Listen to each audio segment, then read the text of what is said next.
mentioned the course design for government, and that's a good example that the course has been now running for 6 years or 7 years, and it has had same clients as kind of Finnish top level civil servants, ministries of environment, transportation, communication. Last year, the Prime Minister's office, and so it's by working with the same people, we get to year by year better understand what kind of contribution can design make in governance. And then for student perspective, of course, this gives a good view on the not only sustainability challenges but also the work-life challenges when you kind of start to work with people who are in positions where they need to do a lot of different things, and I think often sustainability might fail not because of the kind of the content is wrong, but more that you don't just find the time and the right people to work with in your work life. So this is also learning that you should get during your student life, that you understand also the difficulties in practical projects. A country that is that has a lot of natural resources and nature as such, and then also maybe for the students it's even more important that we have a rather kind of flat society. So this means that as a student you might get to speak with really like top level civil servants or business managers and so on. So and the same applies here within the university, so that we try to make the kind of hierarchical difference between professors and students very short, and so that we can really engage in dialogues that lead to learning. So yeah, and of course the kind of welfare state tradition, trying to make sure that all citizens of the country have, if not equal, then in any case good chances of getting good quality education and healthcare and so on and so forth. So understanding also this kind of governance model is part of learning sustainability. Yes, there's a big or long history of student initiatives in the program.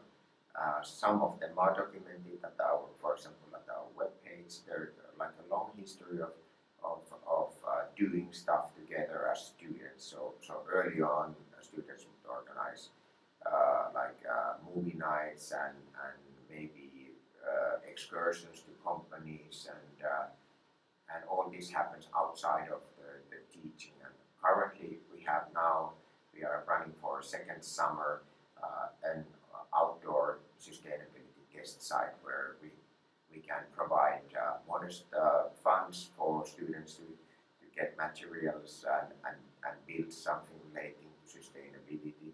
And early on, of course, in this site, it was also, the idea was that we try to find materials and make use of waste and recycle or upcycle things at this test site. So those kind of activities are probably quite important as kind of applying your knowledge, so that you have more of a freedom of thinking of what you might do, and somehow your course experiences are there in the background whilst you do some creative fun stuff on your own. We make every year this alumni survey and ask for where the alumni is employed and in what kind of positions, and it varies quite a bit. So it kind of sticks to our original idea that every student needs to make a job description for themselves. So we have quite a number of people in consultancies that might be traditional business consultancies like Deloitte. Then we have people who are in smaller design and architecture offices, working as professionals there. We have an increasing number of people in the public sector, and this reflects particularly the field of design entering the public sector. So then, if you think about sustainability as policies for behavioral change and trying to get people interested in sustainability offerings and think about maybe their consumption and so on and so forth.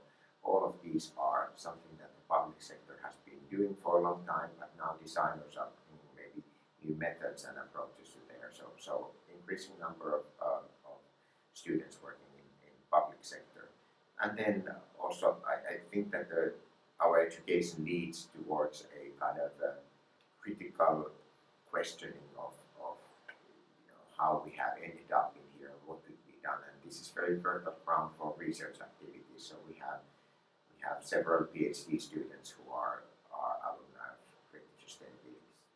My idea of candidates we are looking for, I think most important is that they are highly motivated on sustainability. We have quite different backgrounds. So some people come with an environmental science background, some come with fine arts background. I think that what matters is that motivation also shows in kind of when looking at the history of the student. So we are looking at portfolios or CVs that show that students have been actively involved in something that is related to sustainability, saying that they are both interested and capable of thinking of activities that are relevant.